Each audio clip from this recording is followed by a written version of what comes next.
Hello, once again, this is Jennifer and I'm glad you're here. I have, as I mentioned, been trying to build up my stash of birthday cards, so I'm creating a few more today. I have 2 shaped birthday cards and then a bonus card. Now the shaped cards include this one that has a bouquet of balloons on the front of it, and you can see it stands on the strings. And then the other one is a birthday cake card that's perfect for a slimline envelope. So I am hoping with this video that it encourages you to look at your dies and see how you can also create a shaped card or shaped front to your card. Let's start with the birthday cake card first. This is about 2.5 inches wide and 6.25 inches tall, so it fits nicely into a mini slimline envelope, and you can see the card itself is shaped like a stacked or tiered birthday cake.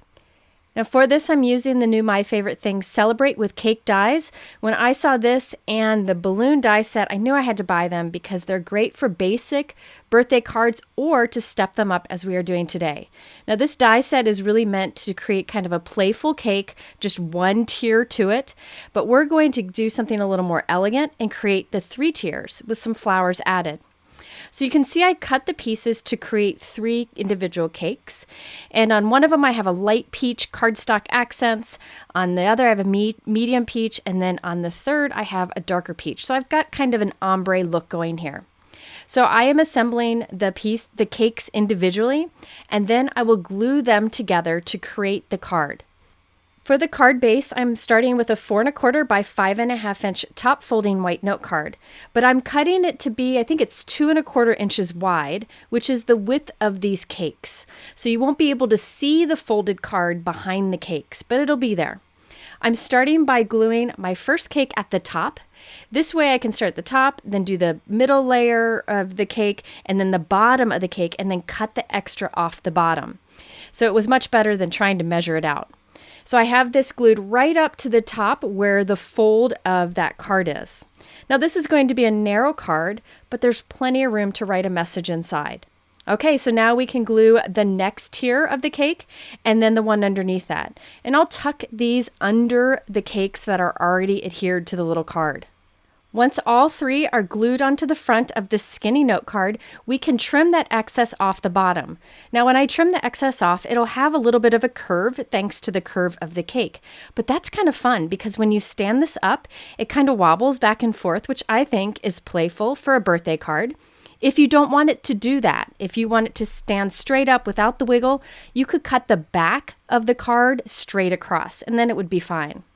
Next, it's time to add some candles to the top. This die set creates a bunch of tall candles.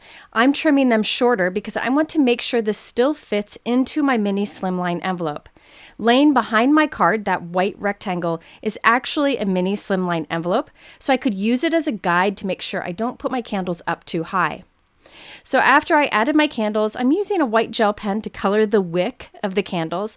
Those little details make me happy, but you could totally skip it if you want. And then I'm adding yellow flames onto that, using the little die cuts that are created by the die set. These little flames are just being held by a tiny dot of glue on the front of these candles. So something I like to do is when it's dry, I flip it over and put a little bit more liquid glue on the back. That will just end up drying and hold it there even better. So nobody's really going to look at the back of the candles. It will dry clear, and that just adds a little more security to them. Now it's time to decorate our cake now that we have the cake card base ready. So I'm adding a sentiment first. I'm using the Waffle Flower Essential Sentiments. I stamp the greeting and use the coordinating die to cut it out. I also thought it'd be nice to decorate the cake with some flowers. I had my Spellbinders floral dies out from another video I did, so I just grabbed a few small flowers and small leaf dies from this. And I decided to just cut them out from the same colors of cardstock I did my icing in. And then I'll glue those to the cake here and there.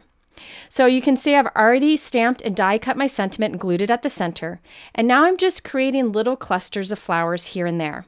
I really like using little die cuts like this just to create a lot of detail and add some dimension. If you want to keep it simpler, you could either use patterned paper maybe for your cake to add some color. You could do stripes, you could do stamping on it, whatever you want. I just like those little die cuts. I also used an orange marker to add a little bit more darker color to my flames to make them look a tad bit more realistic. I finished off the card by adding some rose pink pearls here and there and at the flower centers, and also some Ranger Glossy accents, which are just clear and shiny, and I put those on the flame of the candles. So that finishes off this card. I think it's fun that it is shaped like a cake. It fits in the mini Slimline envelope fine, and it's a narrow card. It stands up nicely. There is plenty of room to write a message on the inside. It's just something fun and different that you can do with dies you have. So look at your larger dies and see how you can make a shaped card also. Usually gluing the die cuts on the front and then gluing that onto a note card like I did today that's trimmed down to size is all you need to do. And don't be afraid to do different size cards besides a typical A2 or what you normally make. I really am enjoying the mini Slimline size, but you also have a full Slimline card size. You have 5x7, really anything that will fit in whatever envelopes you have. And I thought this worked really well for the mini Slimline envelope. Now, before we go to another shaped card, the balloon version, I have this bonus card for you using the same dies. This time I'm doing just the one layer cake, but I did get a little creative by creating the cake stand for it to stand on.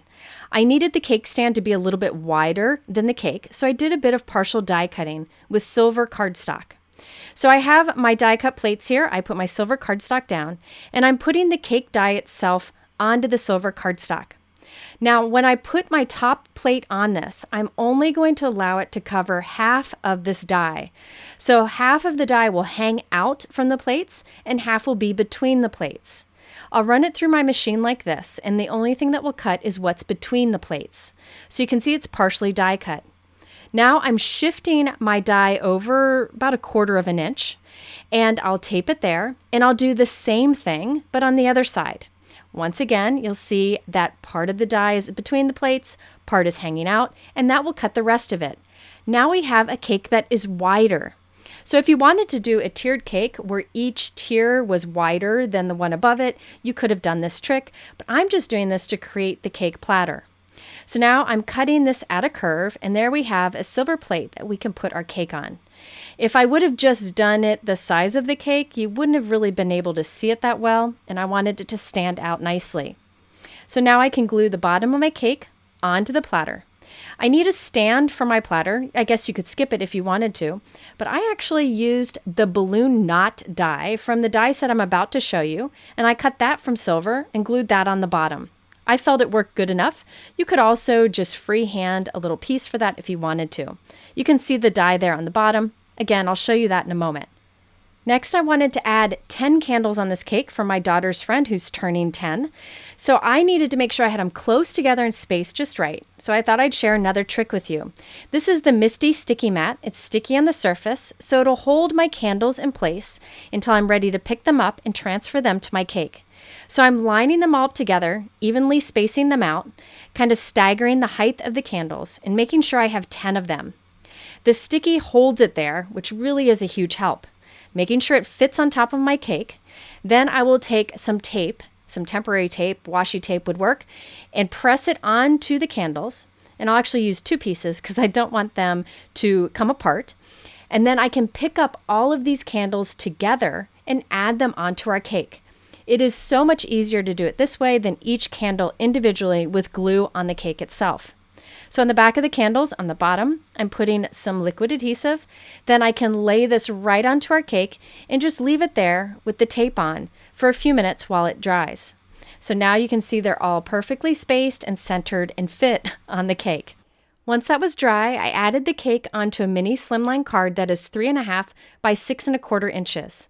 I also stamped a birthday greeting underneath it and added some of my leftover flowers to the cake. I thought that by adding those white polka dots to the cake, it gave it a tiny bit more of a playful feel than the other card we did, but I still added the flowers for some accents. You could put stars on this, stripes, anything that you want. You could even personalize it with alphabet stamps or dies. All right, let's do another shaped card. This one actually has a shaped front to the card. The back is solid. And the card front, if you look, is the balloons along with the silver strings coming down from it. I think this is a fun design that would be great for anybody for their birthday. Now here's a look at the completed card so you can kind of get an idea of the direction we're headed in. The card front is only the balloons, and you can see it flips open to leave plenty of room for a personal message that will be hidden behind those balloons. It also stands up nicely thanks to heavyweight cardstock. Okay, so let's get started. I'm using another die set from My Favorite Things that I just had to have, and it is the Balloon Builders. It's a very simple die set. You could also use circle dies and be able to create balloons like this also. I just like that this included the little knot for the balloon and the little reflection die too. So I cut a bunch of balloons. I'm going to layer these up for dimension, but you don't have to if you don't want to. So I'm assembling different color balloons by putting two of the balloon itself together with the little knot piece sandwiched between. Now remember that little knot piece, that's the die that we used for the cake stand earlier. Always looking for ways to use my dies creatively. Once I have all of these balloons assembled, I need to plan out how they're going to be attached to the front of our card, how they'll be arranged. So once again, I'm using the trick of a sticky mat. I'm using the MISTI sticky mat because it's clear. And I can put behind the mat a 4 1/4 by 5.5 inch card. And then arrange all of my balloons on the front of it. And the sticky mat will hold those balloons in place. It'll allow me to move them around if I want to, and come up with a plan of where those balloons will go. I just know I want them all to be towards the top of the card without any holes up there so that I'll be able to hide my personal message behind it. Once I have them stuck down where I want them to be, I'll just lift them up and put glue between the balloons where they overlap only. I'm not gluing it onto that clear mat, just gluing each of the balloons to each other. So once I have these glued together and they're dried, I can pick up all the balloons as one piece instead of the individual balloons themselves. Now while these balloons dry, I'll set it aside and I can create the balloon strings. I'm using Gina K metallic silver cardstock. You could use any cardstock for this. It is a heavyweight cardstock, but just to be sure it is strong enough to stand the card up, I will be doubling up the thin cardstock strips so that it will have the strength to stand up. So that's why I cut so many of these. I just eyeballed it and made them as thin as I could, but still be able to put glue on the back of it. Okay, so now these balloons should be dry, so I can go ahead and flip it over, take the sticky mat off, and now we have the balloon cluster instead of individual balloons. I will go and squeeze a little bit more of the liquid adhesive between any balloons that aren't fully connected. Okay, so now let's start turning this into a card. There are a lot of ways you can do this. I'm going to tell you that up front. I went for what would give the cleanest look in the end. You can make this simpler if you want to, but I wanted it to look nice whether the card is open or closed. And I even wanted the back to look nice. So the first step is to trim down this balloon cluster. So I'm holding it up against a 4 1/4 by 5.5 inch note card and just trimming anything that's hanging off the top or the sides. I haven't glued it here, I'm just trimming off the excess. Next, I thought it would be best to add the strings to the balloons. So I'm taking my balloon cluster piece and I've flipped it over. So you're looking at the back of the balloons. And I'm just taping it temporarily to my work surface straight so that I could use those grid lines on my work surface to make sure I'm gluing the strings down straight. So I'm just putting glue on the back of the balloons, placing the silver cardstock onto it, making sure it's kind of straight using those grid lines. Once I'm happy with all of my strings, I will add a second layer of the silver cardstock strings so that it is even stronger. You can see how they're kind of warping there a little bit. When we add the second layer, it won't do that. You could glue the 2 layers of silver together before adding it to the balloons, but I didn't think of it at the time. So now we have the strings for all of the balloons on the back. We'll just need to flip this over and add the strings to the balloon on the front. So right now you're looking at the front of the balloons. I have this orange one I need to add to the front, so I'll just glue that in place, and then we have the front of our card ready. Now my strings are a little long here. I'm just going to give them a little bit of a haircut so I'm not working with as much, and now we can move into creating this into a card. Now again, I'm doing the cleanest way, what gives the cleanest results, but it takes a few more steps. If you want to save time, you could definitely just create a flap to add this to a card. So this next step you could skip if you wanted to. What I'm doing is creating a cluster of balloons that will go on the back side so that when you open up the card, it looks nice also. So this is the cluster balloon and I'm taping it to the back of my MISTI sticky mat. And when I flip it over, it'll be sticky and you'll see the back of the balloons. So now I'm just arranging some extra balloons onto the sticky mat to line up with the ones that I'm looking at through the sticky mat. I am gluing them as I go so they're all connected, and now I can trim that top off because we know that's the top of the card. Once it's dry, or if you're impatient like me, you can go ahead and peel that off, and now we have a balloon cluster that lines up with the front that we can glue to the back of it. Now we need to create the card. This is a 4 1/4 by 5.5 inch top folded white note card, and I'm trimming it so that the front of the card is only about an inch there from the top fold line. So we just have that little flap there. This little flap will get sandwiched between our 2 layers of balloons. So I'm putting strong liquid adhesive on the front of the flap. Then I will lay our pretty balloons right into that glue. So this is the front of the card. So you can see that by creating the 2 balloon clusters, I can sandwich that white flap between. If you wanted to save the time, you could just have the white there, maybe make it not as tall, so it's maybe a 1/4 of an inch flap, and just go with that instead. Maybe make those balloon strings shorter, but I really like the look of having the balloons look good from the inside of the card too. So now I can glue the other set of balloons right up against that, and look at that. You don't see the flap anymore, and the balloons look great from the inside and the outside. All we have to do is trim the excess off the side, and we're in the home stretch of this card. Now this took me a little bit of time to make, not as much as most of my cards do, but I think it'd be fun to make a lot of these balloon cards at once. You could do different colors for whatever recipient you may need birthday cards for, but you could never go wrong with a bright, colorful bouquet of balloons. Okay, so now we can trim off all of the balloon strings. And I did add the little reflection die cuts to the front balloons, which I really just feel gives it a finished look. You can see the card stands up nicely thanks to those strong balloon strings that we created with 2 layers of cardstock. Now to finish this off, I added a die cut sentiment. This is the older My Favorite Things Birthday Wishes die set. I cut this twice from black cardstock and then once from black glitter cardstock, and I glued those together with the glitter on top. I felt like doing that added dimension really helped to make it stand out against the colorful balloons. I'm using self-closing tweezers to help me pick up these die cuts and place them right where I want it on the balloons. I then did add some Trinity Stamps holographic star confetti. I really like these because they're flat, and check out how they catch the light so nicely. Notice when you open the card, the balloons still look nice, and there's plenty of room to write a personal message on the inside behind the balloon cluster. I chose a matching silver envelope, which goes nicely with the silver cardstock we used for the strings.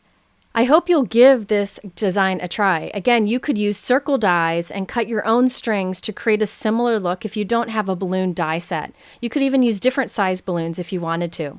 But if you're interested in what I used today, it is linked below in my YouTube description. I do encourage you to go to my blog.